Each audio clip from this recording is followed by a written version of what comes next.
মেয়েদেরকে I love you না বলে এগুলো বলুন, বেশি কাজে দিবে। হ্যালো বন্ধুরা, সবাই কেমন আছেন? আশা করি সবাই ভালো আছেন। আপনি শুনলে অবাক হয়ে যাবেন যে আপনি যদি কোনো মেয়েকে আই লাভ ইউ বলেন, তো এটা শুনে মেয়েটি যতটা না খুশি হয় তার চেয়ে অনেক বেশি খুশি হতে পারে যদি আপনি তাকে বলেন যে সে আপনার স্বপ্নে আসে, অর্থাৎ আপনি তাকে রোজ রাতে স্বপ্নে দেখেন। কারণ স্বাভাবিকভাবে মানুষ তাকেই স্বপ্নে দেখে যাকে নিয়ে সে সারাক্ষণ ভাবে। তাই যদি কোনো মেয়েকে বলেন যে আপনি তাকে স্বপ্নে দেখেন, তো এটা শুনে যে কোনো মেয়ে অনেক খুশি হয়ে যায়, এটা ভেবে যে আপনি তাকে নিয়ে সারাক্ষণ ভাবেন। এবং এটা শুনে আপনার প্রতি মেয়েটির একটা ভালো লাগা বা ভালোবাসাও তৈরি হতে শুরু করে। তাই আজকে আমি আপনাদেরকে 6টি মজাদার কৌশল শেখাবো, যেগুলো সাহায্যে আপনি খুব সহজেই যে কোনো মেয়েকে কৌশলে শেখাতে পারবেন যে আপনি তাকে স্বপ্নে দেখেন। পাশাপাশি কৌশলগুলো অনেক মজার হওয়ার কারণে আপনি মেয়েটিকে অনেক মজাও দিতে পারবেন। তো চলুন কথা না বাড়িয়ে কৌশলগুলো দেখে নেওয়া যায়।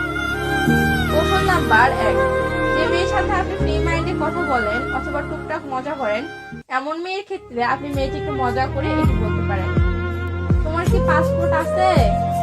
মেয়েটি তখন অবশ্যই বলবে না, অথবা বলতে পারে কেন? তখন আপনি বলবেন, কি তুমি পাসপোর্ট ভিসা ছাড়াই আমার স্বপ্নে আসা যাওয়া করো? এটা তো বেআইনি, যে কোনো সময় তো তোমার জেল জরিমানা হয়ে যেতে পারে। এমন কথা শুনলে যে কোনো মেয়ে অনেক অনেক মজা পাবে এবং হেসে দিবে। পাশাপাশি কৌশলে আপনার আসল কাজটিও হয়ে গেল। কৌশল নাম্বার 2, আপনার গার্লফ্রেন্ডকে অথবা যে মেয়ের সাথে আপনি একদম ফ্রি মাইন্ডে কথা বলেন, এমন মেয়েকে আপনি চাইলে মজা করে কি বলতে পারেন, তুমি কি পারফিউম ইউজ করো? মেয়েটি তখন অবশ্যই বলবে কেন? তখন আপনি বলবেন, তোমার পারফিউমের গন্ধটা পাগল করে দেওয়ার মতো। মেয়েটি তখন অবশ্যই বলবে মানে? অথবা বলতে পারে, এটা তুমি কি করে জানলে? তখন আপনি বলবেন, রোজই তো আমার স্বপ্নে আসো। উফ, স্বপ্নটা সেই কখন ভেঙে গেছে, বাট গন্ধটা যেন এখনো পাচ্ছি। বিশেষ দ্রষ্টব্য, সকালবেলা ছাড়া অন্য সময়ে এই কথাটি বললে তেমন কাজে দিবে না। চাই যদি সম্ভব হয় তো সকাল সকাল ঘুম থেকে উঠেই মেয়েটিকে কল বা মেসেজ করে এটি বলতে পারেন। কৌশল নাম্বার 3, আপনি যে মেয়েকে পটাতে চান তার সাথে ফোনে কথা বলার সময় অথবা মেসেজে তাকে মজা করে এটি বলতে পারেন, আজকে আসেনি কেন? গাড়ি ভাড়া ছিল না, নাকি ট্রাফিক জ্যামে আটকে পড়েছিলে? মেয়েটি তখন অবশ্যই বলবে মানে? তখন আপনি বলবেন, প্রতি রাতেই তো স্বপ্নে আসো, বাট আজকে আসছে না যে, তাই জিজ্ঞেস করলাম। এমন কথা শুনে যে কোনো মেয়ে অনেক মজা পাবে, সাথে এটাও বুঝতে পারলো যে আপনি তাকে রোজ রাতে স্বপ্নে দেখেন।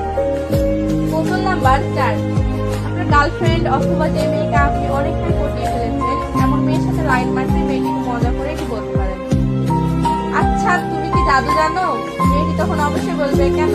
তখন আপনি বলবেন, আমি প্রতি রাতে তো রুমের দরজা জানালা বন্ধ করে ঘুমাই, বাট তুমি আমার স্বপ্নে আসো কি করে? কৌশল নাম্বার 5, আপনি যদি কোনো মেয়ের সাথে লাইন মারতে চান এবং পাশাপাশি মজাদার কথা বলে হাসাতেও চান, তাহলে সেক্ষেত্রে আপনি মেয়েটিকে একদিন এটি বলতে পারেন, আমার বাসার ঠিকানাটা নাও তো। মেয়েটি তখন অবশ্যই বলবে কেন? তখন আপনি বলবেন, আগে নাও তারপর বলতেছি। মেয়েটি তখন অবশ্যই বলবে ওকে বা আচ্ছা বলো। তখন আপনি মেয়েটি তার বাসা থেকে আপনার বাসা পর্যন্ত আসতে গেলে কিভাবে আসতে হবে তার ঠিকানা তাকে খুব সুন্দর করে বুঝিয়ে দিবেন। তারপর মেয়েটিকে বলবেন, ঠিকানা তো জানাই থাকলো, একদিন সময় করে আমার স্বপ্নে চলে এসো কেমন? কৌশল নাম্বার 6, আপনি কি কোনো মেয়েকে খুব পছন্দ করেন বা ভালোবাসেন, বাট মেয়েটিকে আপনার ভালোবাসার কথা বলতে সাহস পান না? তাহলে আপনার সমস্যার সমাধান হলো আপনি মেয়েটিকে একদিন এটি বলতে পারেন, আচ্ছা তুমি কি এমন কাউকে চিনো যে স্বপ্নের ব্যাখ্যা দিতে পারে? মেয়েটি তখন অবশ্যই বলবে না তো, কেন? তখন আপনি বলবেন, বেশ কিছুদিন থেকে তোমাকে স্বপ্নে দেখতেছি, বুঝতে পারতেছি না এর অর্থ কি। বন্ধুদেরকে বললাম তো তারা বলতেছে যে এটা নাকি প্রেমের লক্ষণ, বাট আমার তো বিশ্বাস হচ্ছে না, তাই এ ব্যাপারে অভিজ্ঞ কারো থেকে জানতাম আর কি। এ কথার সাহায্যে আপনি কথা সহজেই মেয়েটিকে কৌশলে বোঝাতে পারলেন যে আপনি তাকে ভালোবাসেন। তাই আপনি চাইলে এই কথাটি বলে যে কোনো মেয়েকে পটাতে পারবেন। তো বন্ধুরা, ভিডিওটি ভালো লাগলে লাইক করবেন এবং আপনার স্বপ্নে যে মেয়েটি আসে তার নামটি কমেন্ট করে জানাতে ভুলবেন না। আর হ্যাঁ, এই কৌশলগুলো লেখা আকারে পেতে চাইলে আপনাকে ফেসবুক